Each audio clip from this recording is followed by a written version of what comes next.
안녕하세요. 돈에 환장한 시어머니 때문에 남편과 헤어진 30대 여성입니다. 제 얼굴에 침 뱉기 같아 어디에도 하지 못한 이야기를 해보려고 왔어요. 남편과 저는 대학 시절 같은 동아리 활동을 하다가 알게 된 사이입니다. 그때만 하더라도 서로 남녀로 본 것은 아니고 그냥 단순히 친구 사이였어요. 그러다 남편은 군대로, 저는 졸업을 하면서 자연스레 연락이 끊어졌고요. 그런 남편과 다시 마주친 건 그로부터 몇 년이 흐른 후였습니다. 좋아하는 작가의 강연이 있어서 참석을 했는데 거기에 남편도 왔던 거지요. 남편이 저를 먼저 알아보고는 아는 체를 해왔고 저도 모처럼 대학 시절 친구를 만나 반가웠답니다. 그리고 이후로 저희는 급속도로 가까워져 금세 연인 사이가 되었고 얼마 지나지 않아 결혼 이야기까지 주고받게 되었지요. 처음 결혼 이야기가 나왔을 당시 남편은 모아놓은 돈이 5천 있었고 저는 모아둔 돈이 9천 있었어요.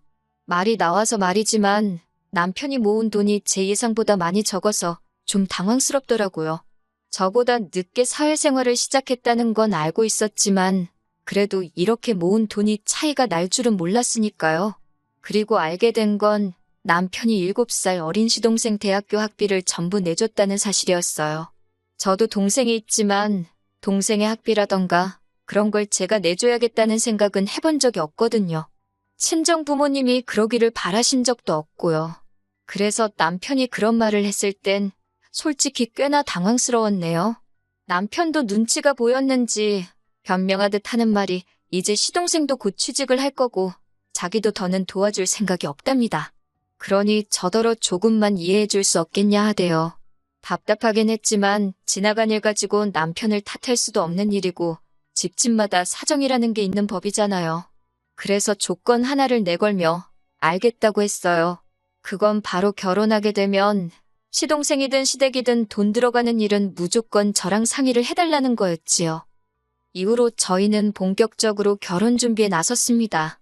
남편이 시동생 학비를 부담했다는 걸 알게 된 이후로 따져묻지는 않았지만 시댁의 경제적 사정이 좋지 않은가 보다고 막연히 짐작하고 있었고 그래서 별 기대 같은 건 없었어요. 어차피 저도 친정 부모님의 의사와는 별개로 웬만하면 친정의 손은 벌리고 싶지 않았거든요. 그런데 상견례 자리에서 어머님이 1억을 해주시겠다고 하시대요. 생각지도 못한 큰 숫자에 놀라기도 했고 시댁에서 1억을 해주겠다 하니 친정 부모님도 흔쾌히 당신들도 1억을 해주시겠다 하셨습니다. 큰 숫자가 오고 가서 그런가 상견례 분위기가 제법 좋았지요. 그리고 그날 밤 저는 혼자서 이런저런 계산을 했어요. 양가로부터 도움을 받으면 그게 2억에 남편과 제가 모은 돈이 1억이 넘으니까 대출 조금 받고 하면 서울 중심부는 아니어도 작은 평수여도 어쩌면 우리 이름으로 된 아파트 하나는 살 수 있지 않을까 하는 그런 상상과 함께요. 하지만 그런 행복한 상상은 이튿날 걸려온 어머님의 전화와 함께 깨어지고 말았습니다. 어머님께서 미안하게 되었다면서 당신이 계산을 잘못했다고 1억이 아니라 3천만 원밖에 못 해주신다는 겁니다. 하룻밤 사이에 7천만 원이나 달라질 만큼 무슨 계산을 잘못하신 거냐고 여쭤보고 싶었어요. 그리고 동시에 지난밤 제가 했던 상상이 다 부질없는 이야기란 걸 깨닫고 풀이 죽어버렸지요. 하지만 그런 저를 더 힘 빠지고 실망하게 한 건 이어진 어머님의 말씀이었습니다.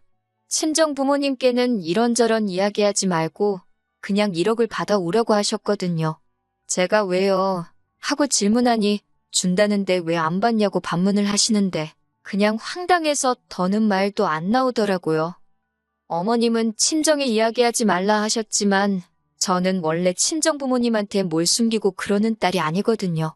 그래서 전후사정과 함께 상황을 설명했지요. 그랬더니 친정아버지가 그런 경우가 어딨냐며 저처럼 황당해 하시대요. 친정어머니는 어머니대로 그 집은 아들 장가 보내는데 3천만 원 가지고 뭘 어쩌라는 거냐며 답답해 하셨고요. 3천만 원이 적은 돈은 아니지만 친정 부모님도 나름대로 곱게 키운 딸이 시집가는 거니 기대치가 있으셨던 거겠지요. 저는 괜히 이 일로 남편한테 불똥이 튈까봐 걱정도 되었고 동시에 실망하신 부모님께 제가 잘못한 것도 아닌데 죄송스러워서 고개를 들 수가 없었네요.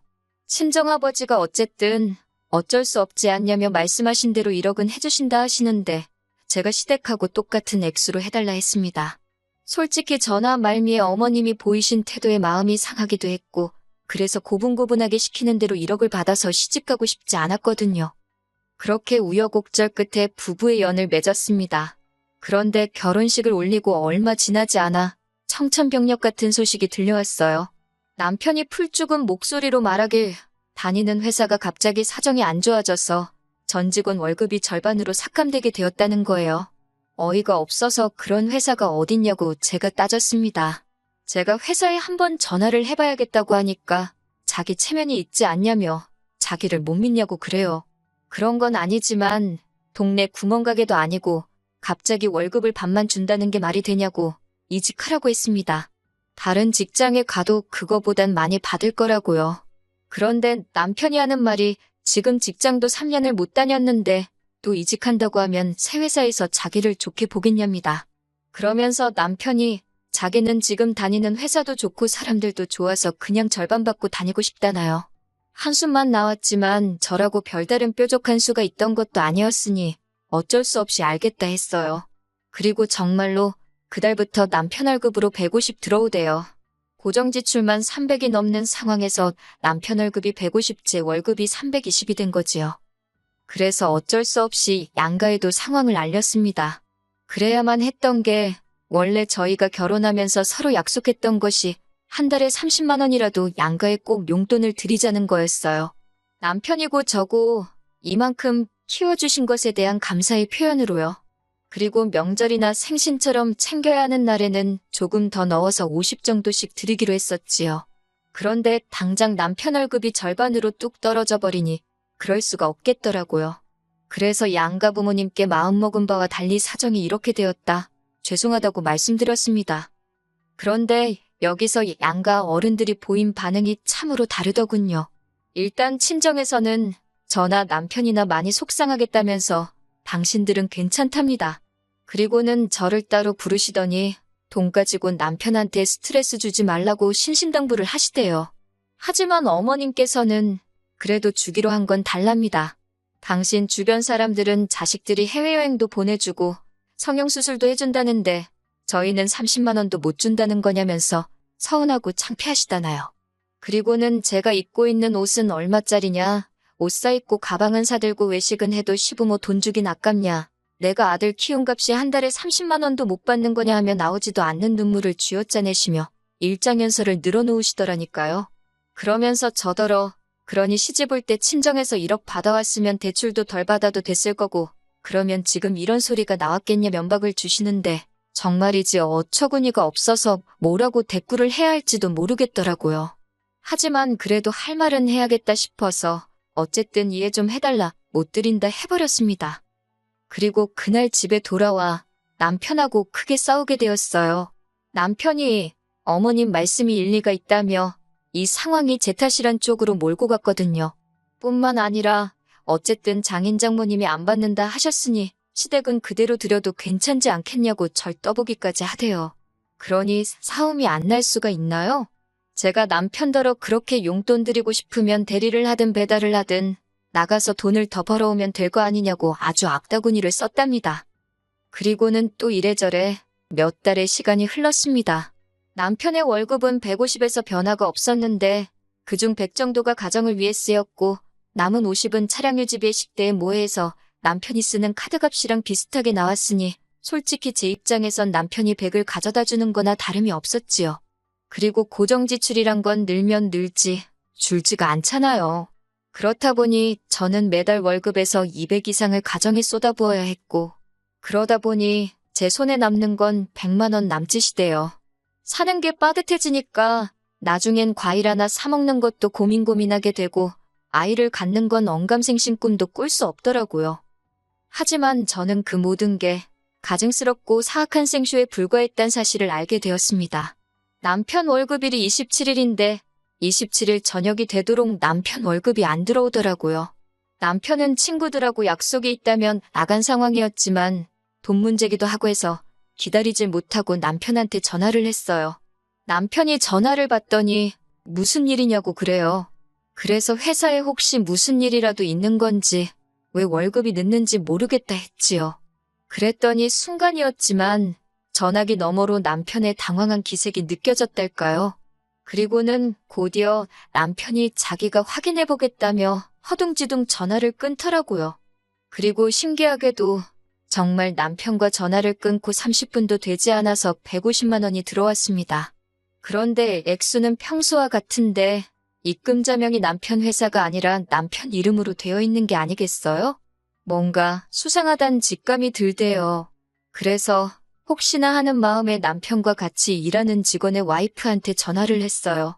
일전에 부부 동반으로 2번 정도 어울린 적이 있었거든요. 신호가 몇 번 가더니 직원 와이프가 전화를 받더라고요. 저는 어떻게 물어볼까 하다가 단도직입적으로 그쪽 남편도 월급이 반으로 삭감된 게 맞냐고 물었습니다. 그랬더니 그 와이프가 무슨 자다가 봉창 두들기냐는 식으로 무슨 소리를 하는 거냐고 그래요. 그러면서 얼마 전에 대대적으로 연봉 인상도 있었는데 몰랐냐입니다. 그 말을 듣는데 남편한테 배신감이 들면서 온몸이 부들부들 떨리더라니까요.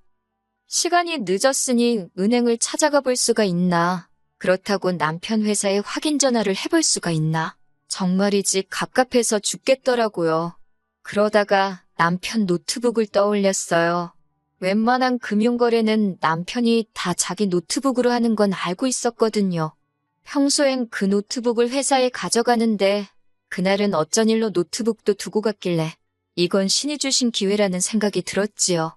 제발 빌면서 노트북을 여니 이게 웬걸 비밀번호도 풀려있는 게 아니겠어요. 남편이 언제 올지 모르는 상황이었기에 속도를 내서 미친 듯이 뒤지기 시작했습니다. 그리고는 결국 남편이 그동안 다른 주머니를 차고 있었다는 사실을 알게 되었지요. 월급이 삭감이 되긴커녕 그 와이프 말대로 올랐더군요. 더 화가 났던 건 350 중 200 가까운 돈이 어머님한테 흘러가고 있었다는 거예요.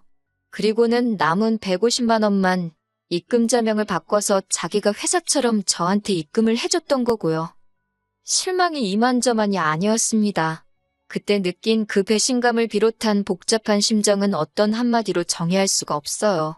이러지도 저러지도 못한 채 남편이 오기만을 기다릴 뿐이었지요. 그리고 자정 가까운 시간이 되어서야 돌아온 남편에게 말없이 노트북을 갖다 줬네요. 화면에는 남편 통장 거래 내역을 띄워서 말이지요. 그러자 남편 얼굴색이 울그락불그락 하더니 왜 남의 노트북을 마음대로 보냐고 적반하장으로 화를 내는 게 아니겠어요. 그런 건 솔직히 전혀 신경 쓰이지 않았지만요. 저는 남편에게 왜 이런 짓을 했냐고 물었습니다. 내가 그동안 얼마나 고생하고 스트레스 받아 하는지 옆에서 다 보지 않았냐고, 미안하지도 않았냐고 물었지요.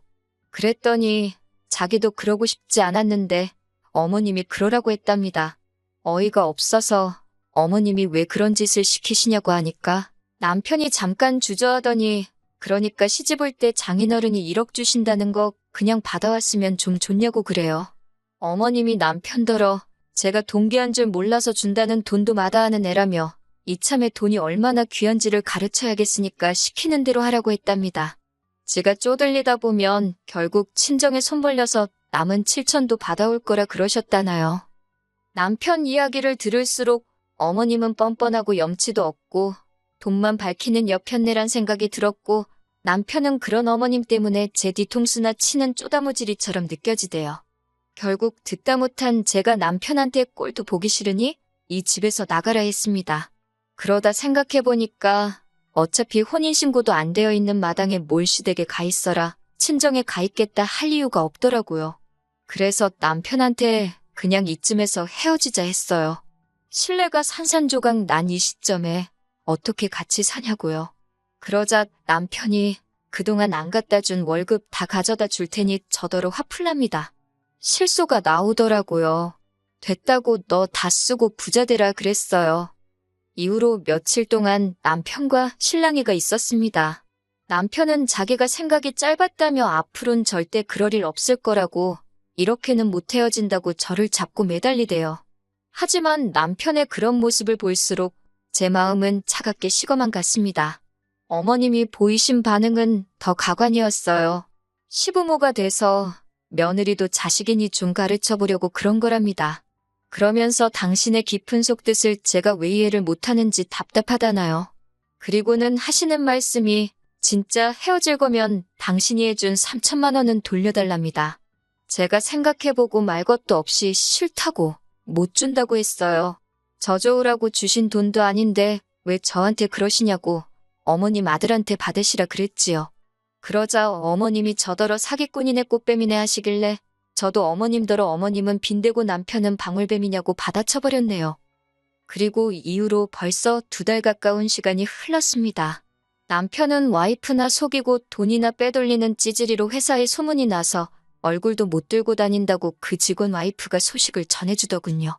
제가 웃으면서 그 소문은 도대체 어쩌다 난 거냐고 물으니 그 직원 와이프가 대답은 안 하고 실실거리대요. 맞아요. 사실 소문이 났으면 좋겠다 싶어서 일부러 슬쩍 제가 그 여자한테만 이야기를 흘렸거든요. 한편 남편과 헤어진 이후로 저는 그 어느 때보다 잘 지내고 있습니다. 동계산하면서 궁상 안 떨어도 되니까 살만 나네요.